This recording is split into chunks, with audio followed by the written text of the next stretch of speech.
கரும்பு ஜூஸு நம்ம வீட்டிலையே எப்படி ஹைஜீனிக்காக ப்ரிப்பேர் பண்ணுறோங்கிறத தான் பார்க்க போகிறீங்க. கடைகளில் நீங்கள் வாங்குகிற இடத்துல எல்லாம் நிறையா இருக்கும். இது நம்ம வீட்டில் செய்யலாம். இந்த மாதிரி கரும்பை துண்டு துண்டாக வெட்டிக்கோங்க. வெட்டும்போது கொஞ்சம் கவனமாக வெட்டிக்கிடணும், கையில் எதுவும் கட் பண்ணிக்காமல். அதில் ஒரு துண்டு இஞ்சி, நமக்கு தேவையான அளவு இஞ்சியை போட்டுக்கோங்க. போட்டு பல்ஸ் மோடில் லேசாக அடித்து பார்த்துக்கோங்க, அது எங்கேயும் சிக்காமல் இருக்கான்னு சொல்லிவிட்டு. அதுக்கப்புறம் மீதி கரும்பையும் போட்டு பெரிய ஜாராக எடுத்துக்கோங்க.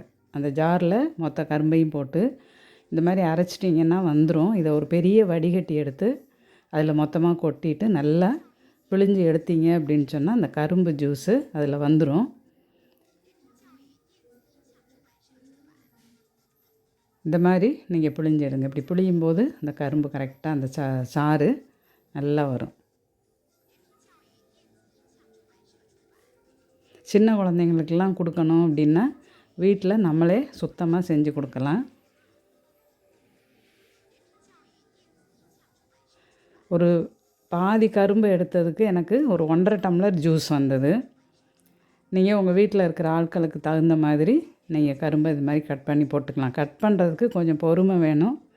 அதே சமயத்தில் கையில் கட் பண்ணிக்காமலும் நீங்கள் வெட்டி எடுத்தீங்க அப்படின்னு சொன்னால் நல்ல ஒரு ஜூஸை ரெடி பண்ணிக்கலாம். இந்த மாதிரி அகலமான வடிகட்டியில் வடிகட்டி எடுத்துட்டு திரும்ப ஒரு சின்ன மெல்லிசான வடிகட்டிலையும் நம்ம வடிகட்டணும். இப்போ எலுமிச்சம்பழம் ஜூஸ் வேணும் அப்படின்னு நினச்சிங்கன்னா இதில் கொஞ்சமாக பிழிஞ்சு விட்டுக்கலாம், தேவைக்கு தகுந்த மாதிரி. அப்புறம் மெல்லிசாக இருக்கக்கூடிய ஒரு வடிகட்டி அல்லது துணியில் நீங்கள் திரும்பவும் வடிகட்டணும். அப்போ தான் அதில் இருக்கக்கூடிய கொஞ்சம் கொஞ்சம் சக்கையெல்லாம் கூட அந்த வடிகட்டியில் வந்துடும். இவ்வளோ ஜூஸ் வந்திருக்கு. இது போக இன்னொரு 1/2 டம்ளர் ஜூஸும் எனக்கு கிடச்சிது. நீங்களும் ட்ரை பண்ணி பாருங்கள்.